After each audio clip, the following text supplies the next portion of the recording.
2011 World Barista Championship.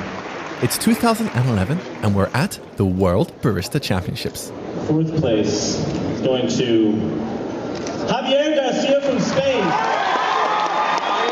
On stage, they're announcing the winners, as in who's going to be this year's World Barista Champion. In the middle of this cheering crowd is a man from El Salvador who is wiping his eyes. Oh my God. I think I cried like a baby. His name is Federico Bolaños, and he's understandably emotional because his dream is on the cusp of coming true. You see, Federico is a barista championship coach, and for the last couple of years, he's been coaching a young Salvadoran to win these championships and fulfill his dream. We've been competing 3 years in a row, putting all our energy into that. I mean, like, relentlessly into that. The kid Federico has been coaching for all these years is now one of 3 competitors left to win this championship. It was terrible. It was hugely scary. Federico is intimidated because he's from El Salvador, a relatively poor country. Yet the winners of these competitions have always come from rich countries. And this year might not be any different.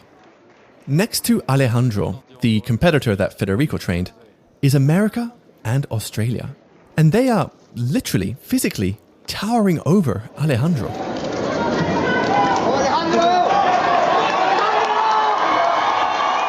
But the audience today is on Alejandro's side. They shout his name and then they break into a chorus of Salvador, Salvador. All right, everybody. The time comes to announce third place. This is going to a guy from Australia. His name is Matt Persian. Let's get really loud, folks. Come on! Alejandro turns to his left and stares at the American competitor. His eyes are wide open in disbelief. Just 3 years before, he was working at a Wendy's drive-thru in the capital of El Salvador, supporting his parents on less than $300 a month. We know what happens when we announce his second name. They finally announced second place. If America is called, Alejandro is going to be crowned World Barista Champion. As high as you can, to a gentleman coming to you from the United States of America, people of Canada, number 2 World Barista Champion. It was magical. It was just unbelievable. Alejandro is left standing alone on stage. His hands cover his mouth, his eyes puff up red. Back in the crowd, Federico watches Alejandro lift the first place trophy above his head, and he turns to his business partner.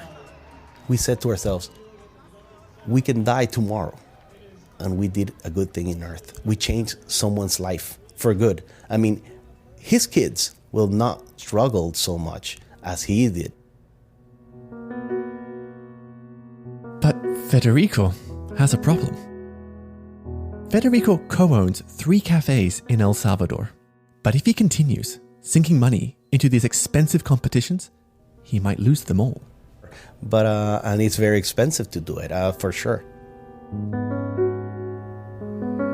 See, the thing is, the Chinese have this saying that says, be careful what you dream, because it can become true. What do you do when you've achieved a life goal? Aim bigger? Quit? What Federico chooses will change his life and El Salvador in ways he wants and ways he doesn't. And at the end of it all, I'm going to ask him, did you make the right choice?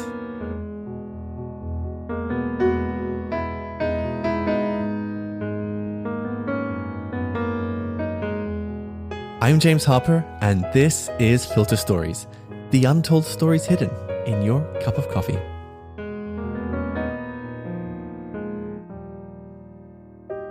It's not easy being young and poor in El Salvador. There are an estimated 60,000 gang members in El Salvador. Many of those 60,000 gang members are young Salvadorans. It's not hard to understand why. Gangs offer status, and status is hard to get if you grow up poor. Violence has now risen to levels that haven't been seen since the country's civil war. Many also join gangs because they live in gang-controlled areas and they want to feel safe. In El Salvador these days, there's one murder an hour for a pretty small country, only 6 million people. And the gangs also make a lot of money. And are involved in drug running, extortion and killing. Who are you? I am Alejandro Mendez. I am the 2011 World Barista Champion.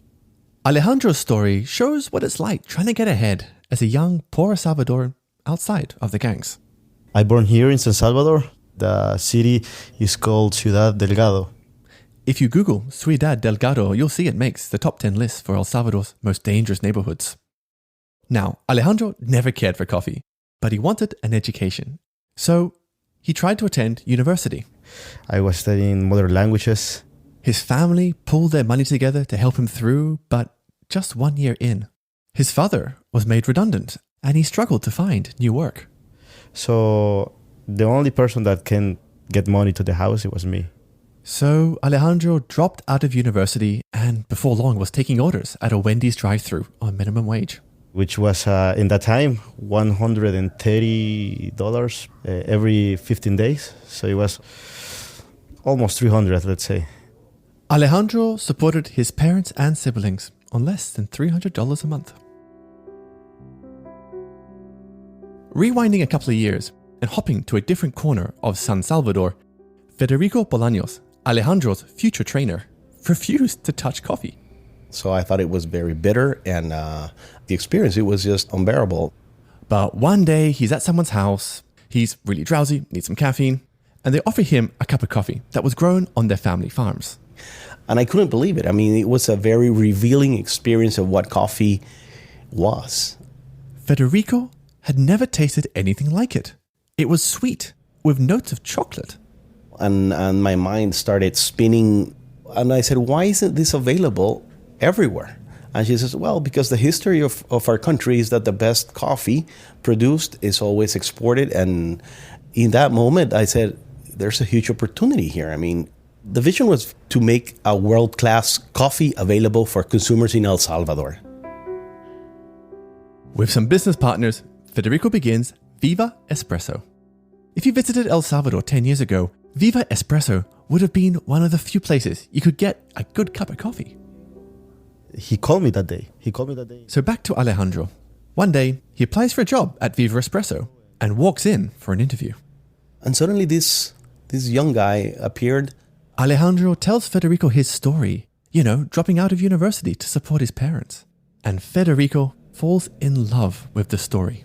It was just clear as a day that this guy was an amazing person. This guy had good values in his life and with so much potential. I mean, you could see it in his eyes.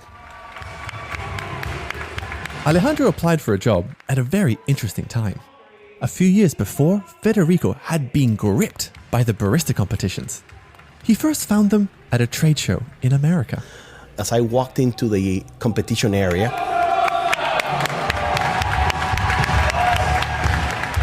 with the stands full of people and cheering for the competitors like they were gladiators in the arena.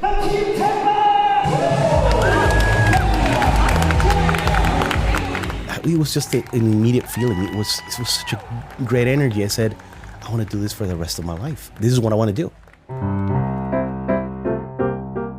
All right, here's a quick primer on how these competitions work. Alejandro would have 50 minutes to brew some of the best tasting coffee in the world for a panel of judges. He has to tell the story of where the beans are from. And he has to push the envelope of the barista profession. For the next 3 years, Federico puts everything into creating a winning routine for Alejandro. Here's one of his business partners. They train from 8 a.m. to 10 p.m. every day.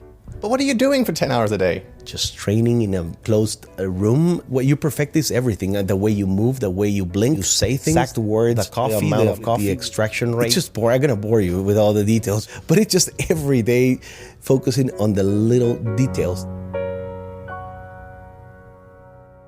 Federico is spending so much time with Alejandro in the basement, he can't hear how quiet his cash registers are. Económica actual le ha cambiado el sistema de vida. Here's one of his business partners again. el país entró en una depresión económica súper grande. So there was a recession in El Salvador. Yes. This is the Great Recession of 2008. And before long, the waves of this recession hit their third cafe. So we had chosen to open a big shop, the biggest shop of ours, in a huge commercial building that it took years to fill. Federico forks out for salaries, rent. But that tower of steel and glass above the cafe stays mostly empty. Meanwhile, these competitions are costing Federico a fortune. It was a lot of money. This is Alejandro again, the soon-to-be world champion. A lot of money invested in coffee, accessories, time, flights, hotels. I mean, we're talking hundreds of thousands of dollars all in. Yeah. For a country with a 30% poverty rate. Yeah, that's right. But Federico is running on passion. Put a number on it. What did it cost? I have no idea, man. If I knew what the cost was, maybe I would have not done it. It was much better not to know. However, if Alejandro could win, it might be a marketing game changer for Federico's struggling cafes. And when he does win a few months later, El Salvador blows up. Como todo un campeón, así fue recibido el joven. Here's the champion, Alejandro. The thing is that people realize, because in the news, there's a boy who won the World Barista Champion in El Salvador, and the people start to come. Alejandro won the championships by serving a Salvadoran coffee that tasted like a fruit salad covered in creamy chocolate. This is great news for Federico and his business partners because they serve the best Salvadoran coffees in town. Here's one of his business partners again. In that time, they say, okay, really, we have the best coffee in the world. Let's drink it. Meanwhile, Alejandro's life changes forever. He becomes a barista rock star. Coffee organizations fly him across the world. And then a few months go by, and the news cycle moves on. I didn't see much change in stuff. It's a bit underwhelming. Yeah. And sales go back to normal. Immediately after this happened, we didn't know what we had in our hands. And if we would have been more business focused and maybe more financially intelligent, we would have stopped and capitalized on this a lot more. And now Federico is back to where he started before Alejandro won. His cafes are too quiet, and these competitions cost a lot of money. But it was such a big impact on many of the young baristas of our company. It just made everyone realize, hey, this can be done. This is not impossible. Federico's new problem is that he's staring into the eyes of dozens of young, passionate baristas.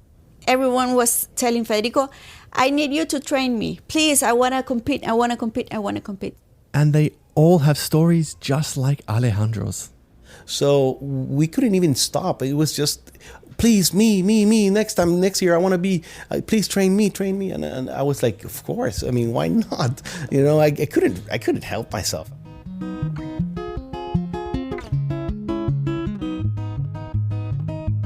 It's 2013, and the next championships are being held in Melbourne, Australia. Federico has also found his next Alejandro, a young guy called William. Around this time, one of Federico's business partners takes on more of a management role, and she can feel something is off. She tells Federico, I believe that going to Melbourne, it will be very expensive for us as a company. You did what you dreamed. Now we have the championship. Now let's rescue Viva Espresso, right? Federico hears the message loud and clear. Yeah, it was a strain for the company and put a lot of pressure and weight on top of it. But at the same time, he was sure of the talent of William, and he knew that it was the right moment. Federico's business partner gets Federico's passion. It's her passion too, but it's also her business. And going to Australia will sink it lower with debt. What? No prizes for guessing what Federico said he was going to do. I was like trying to kill him. A big round of applause for competitor number 2, barista champion of El Salvador, William Hernandez. So William compete. He won the nationals. We went to Melbourne, and he was 3rd in the world. So it was crazy. Competitor number 2, barista champion of El Salvador, William Hernandez. Federico has now helped 2 Salvadoran boys get into the finals of one of the most difficult coffee competitions in the world. His ambitions inflate one more time. I started dreaming about making the first woman barista champion. But when he lands back in El Salvador, he has a mutiny on his hands. Most of the employees were not happy because sometimes didn't pay in the right time. This is some serious cash flow problems. Yeah, it was. Alejandro, the former barista champion, has been comparing himself to other former champions who have gone on to open roasteries and cafes, and here he is stuck in the basement of a cafe, training Federico's other baristas. I need to get out. I need to breathe. I need money, more money. He raises this with his boss, Federico. He say, look, Alejandro, right now the company is not okay. But he and many other Viva Espresso baristas decide now is the time to spread our wings. The hardest part of that, take the decision, is to how I can tell to Federico that I leave. Because I love them, they were very good with me. He got very mad. He was very mad with me. Federico puts on a brave face as more and more baristas walk out the door. Look, like I said, it didn't feel easy. It wasn't easy. But at the same time, I also have to say that I'm a big soccer fan. And the way I saw it was that we were building Barcelona. We were not Messi. Messi was Alejandro. So we knew that we had the most important thing, which was a company that could produce more of them.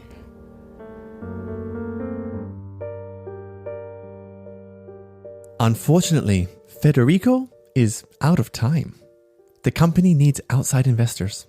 And they find some. But there's a catch. They wanted to buy the whole thing. Federico was going to lose the cafes that had brought us the world's first barista champion from a developing country. It was like how can I say this? Like a baby that we had nurtured and grown. When they sell, the new owners don't share Federico's passion for the competitions. And before long, he's out. El Salvador has never since got into the finals of the World Barista Championships. I ask Federico, what would you have done differently? I made many mistakes by being unbalanced, by focusing on just one side of the business, which was just the quality of the business and not the management of the business. Life passes you the bill. If you make a mistake, you're going to pay for it. And that's how we rationalized that this was the bill that we would have to pay.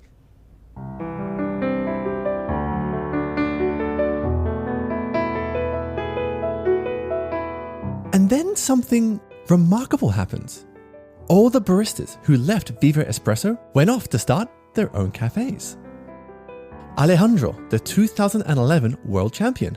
He got some barista friends together, they pooled their money, and started a coffee roastery on the thinnest of shoestrings. Our first investment was $105 per partner, so we were 4. So you had $420 as capital. Yeah. And we bought a bag of coffee. We rent a roaster, we roast the coffee and we sell it. Then we bought 2 bags of coffee with that. Today, Alejandro is the co-owner of the Four Monkeys Roastery. Federico taught Alejandro what good coffee is. And now Alejandro is spreading the gospel across El Salvador. El Salvador has been growing delicious coffee for hundreds of years. But because the best stuff was always exported, many Salvadorans never drank it. Federico, Viva Espresso, winning the World Barista Championships, helped change all of that. Okay. Oh my God. And if you ever visit El Salvador, which I really recommend you do, it's a beautiful country and very safe for tourists. I recommend going on a coffee shop tour. You'll run into many former Viva Espresso employees and you'll taste some of the best coffees the country has to offer. Where else do you want to go, sir? Are you tired? Caffeined out, mate. I am out. I think you need a coffee. Out. Federico soon embarked on a career as a barista championship coach. In 2019, a Korean company paid him for 2 years to train their barista. And all that leaves me to do is to announce the 2019... And she became the second woman to ever win the World Barista Championships. Representing South Korea, Shu Yeon! If I had to do what I did, I would do it again. There's nothing more fulfilling than achieving a dream. It's something that I'm going to take with myself to the grave, and it's going to fill my heart forever.